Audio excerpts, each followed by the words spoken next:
Hello there, crazy quarantine class. Today is a really big day. Today we're going to start to pull all of those things that we have been working on since the very beginning of this unit together and start drafting our stories. But there's one important thing that I want you to remember as you are drafting your stories beginning today, and that is actually one of my favorite Eminem songs. And if you're not familiar with Eminem, ask your parents. He's a rapper. It's pretty good, although most of his stuff you probably shouldn't listen to. But he's got a great song called Lose Yourself. And in that, the chorus of the song, he goes, "You gotta lose yourself in the music the moment you own it. You better never let it go." It's a really good advice for when you're writing a story, believe it or not. You got to lose yourself in your writing, okay? And as you can see, I've got a couple of bullet points on here that fiction writers create their best drafts when they experience the world through their character. So sometimes fourth graders feel like, well, when I'm writing, it can be loud. I can have my earbuds in or my AirPods. I can listen to music. But when I read, I need it quiet. And a lot of times that could work for you, but you'd be surprised. Sometimes, if you really want to lose yourself in the world of your story, if you really want to experience what your character is feeling, it's almost like you need it quiet, just like you're reading.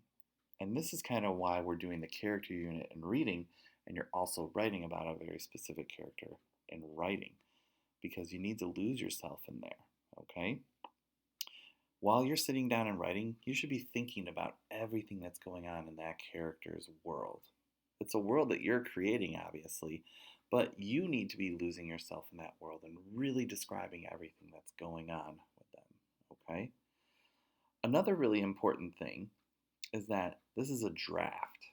And I know I mentioned in my last lesson that you should never be married to your very first draft because you're going to be changing your story quite a bit. I'm going to have you write down your first draft, but I'm a little sneaky, and there are going to be lessons after this one, after you're done drafting, where I'm going to ask you to maybe fix things up in your story to make it even better. So, this first draft is going to have a lot of changes, but the important thing is this is going to be the time where we are going to write our full and complete story, okay?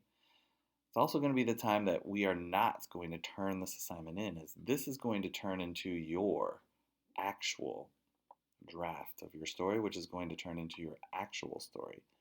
So we're going to keep the copy of this not turned in so that we can keep coming back and working on it, all right? So it's a big day today. I've loved all the things that I have seen so far on our lead up to characters and problems settings and internal and external features and all those things that you wrote about with your scenes. It's been amazing. And now today we're going to start putting them all together. So remember, when you're writing your first draft of your story today, make sure you're losing yourself in that world of your character, just like my friend Eminem did.